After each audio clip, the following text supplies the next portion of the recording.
everyone, today we are talking about fun, engaging things that you can do at the end of the year with your pre-K through grade 5 elementary music students. Let's face it, even though music is a really fun place to be, you've got activities going on, you have games going on, you're singing, you're playing instruments, you're doing movement or dancing, you're using cool manipulators like scarves. Even though your classroom can be a really fun and engaging place, students can be checked out of the year fairly early. Which is a real bummer because sometimes I go into the last few weeks of school so excited to do something and the kids are like, we're done. And I get that. I mean, I'm kind of getting there too myself. It's getting hot out. We're in the middle of testing. We have things to prepare and get done, but at the same time, I can see that June, whatever date approaching. For me, I get out in the middle of June this year. These activities, are going to be fantastic to help pull your kids back in and engage them in a way that maybe they haven't done before.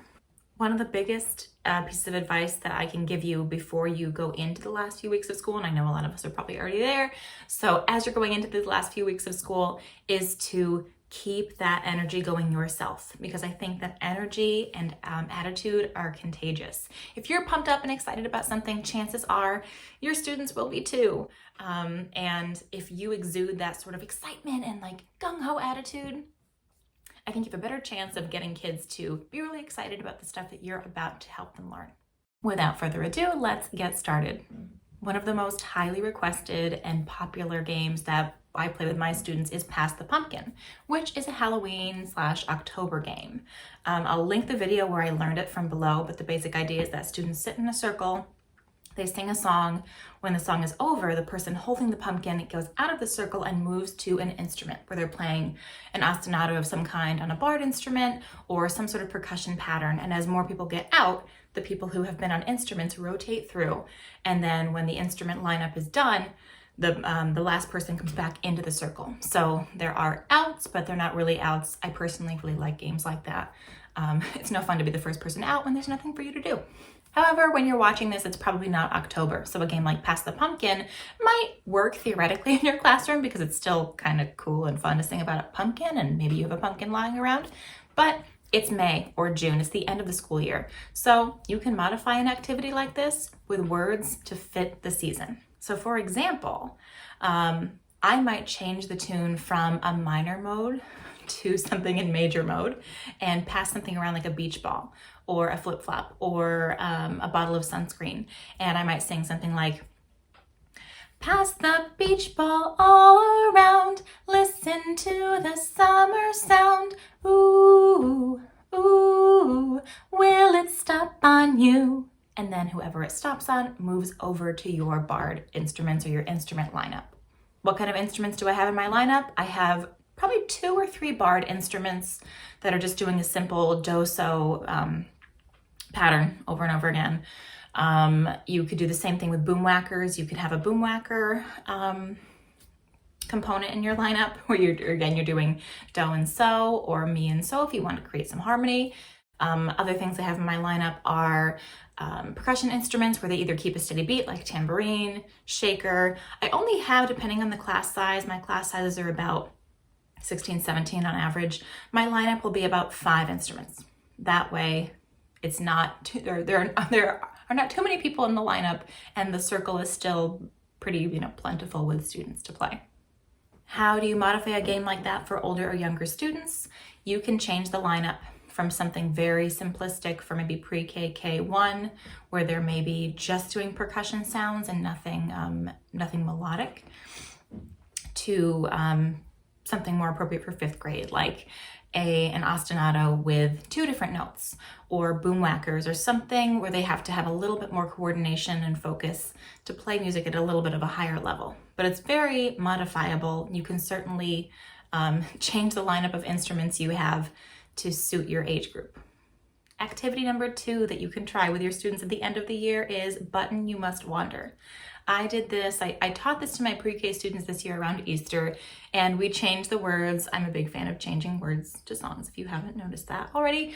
I had a carrot in the room. I had like a styrofoam carrot. So we play Carrot You Must Wander, and we hide the carrot around the room. And as students sing louder or softer, the student looking for the carrot knows, oh, I'm closer to the object or farther away from the object, depending on the volume of their singing. But button, you must wander, carrot, you must wander. You could change it to something summer themed or end of school themed. Depending on the age level you have, you can either make it harder to find the object, or you can give them like a limited time to find the object, something like that. But activity number 3 is centers or stations. I did a whole video about 5 really cool centers that you can try with your elementary students that I will link below. But just a brief rundown of what you could do with your students. I do maybe 4 or 5 centers depending on the length of the class, how big the class is. That might vary from things like instrument matching or instrument memory, or I Spy, where they have to describe the instrument and guess which one they're talking about. And that's just using cards I made from clip art that I got on TPT, to things like xylophone composition, rhythm Jenga. I bought 2 Jenga sets and I drew 4-beat stick notation patterns on all of the little blocks. So when the students take a block out, they have to read the rhythm, and then they, you can do stations with puppets where they have to sing a conversation with each other. You can do stations like rhythm building with popsicle sticks and graphics. You can do stations like, you can have 1 computer station. So if every student brings their computer to class that day, if you don't have computers in your room or iPads or anything like that, which I don't, if every student brings their computer that day, 1 station can be computers. Again, I have a whole video and blog post with a bunch of different freebies you can get to make those stations happen in your classroom. I will link that below. Activity number 4 is Boomwhackers. I feel like people either love Boomwhackers or hate Boomwhackers. I love Boomwhackers. They need a lot of preparation beforehand, especially with older students who think they're lightsabers or, I don't know, hats. I use Boomwhackers typically with grades 3 and higher. Of course, you can use them with lower grades. I do things like rhythm play-alongs from YouTube, but I have spent entire 45-minute classes with 4th graders just on doing like, I guess I would call it like skill challenges. So a skill challenge might be we all sit in either a circle or like a U shape, and we do a scale going up, a scale going down, or every single note gets 2 hits. And then we move to the next one, or every single note gets a certain pattern. We've graduated up from activities where we do sort of simpler things like that, just like scales, ascending, descending, to rounds, to sort of what's called broken thirds. But if you can like devise a few different skills that go from like easiest to hardest, I think you can easily spend a 45-minute class period without any technology, like no computer necessary, just doing these coordinated skill building activities. And in my experience, students really want to work hard to make sure that they're in time and they're accurate, because not only does it sound cool, but because they're so colorful and like have different sizes, it looks really cool too. It looks so cool, and they just get a huge kick out of it.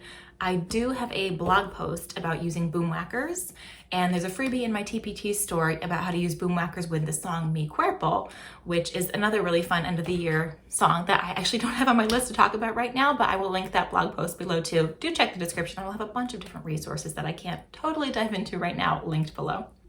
I personally have never done Boomwhackers with pre-K or K. However, I do think that it can be done.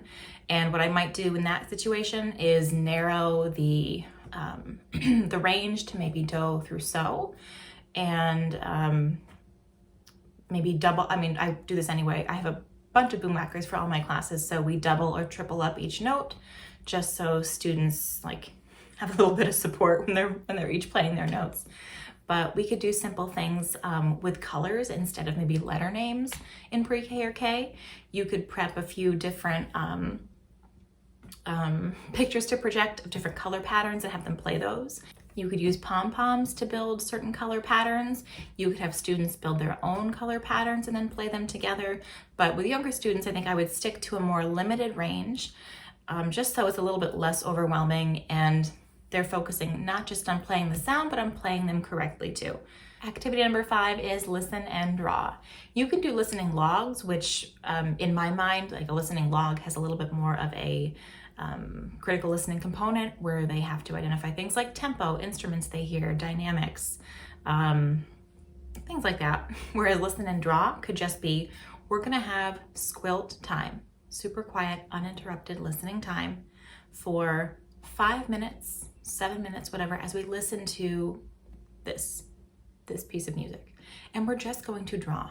They could share afterwards what they drew. They could share with a peer. You could do a gallery walk where after the activity is done, everyone sets their piece of paper on a chair and students take turns rotating through and looking at all the different pictures. But listen and draw is something calming, and it even without that critical listening component, if you're just handing students a piece of paper, there is value in that.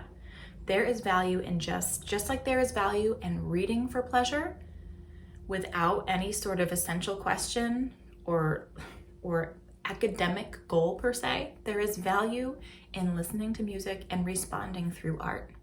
Activity number 6 is folk dancing. Maybe throughout the year you've done a few different folk dances for different holidays or different times of the year. Now is sort of a good time to bring them back and kind of do a reprise of like students' favorite dances, or teach them a new one, or maybe do the last few classes of your year could be, we're going to focus on 3 different countries and we're going to learn a dance from every single country. Bringing back old favorites or teaching students new dances for the last two or three classes of the year is a great way to maintain structure in your class while also, getting them to do something really fun. Activity number 7 is cup routines. And just like Boomwhackers, you are gonna have to prep your students on how to use cups correctly, what you want to see and what you don't wanna see. But cup routines are so great, they don't have to be in season.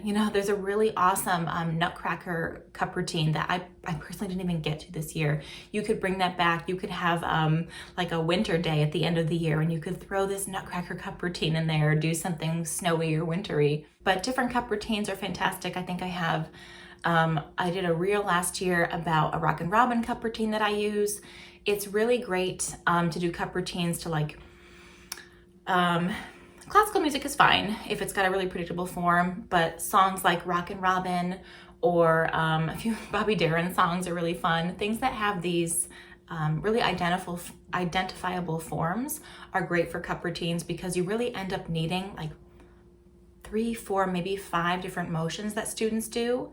I'm a Believer is another really good one, where you only need a few select motions that students do for each part of the song.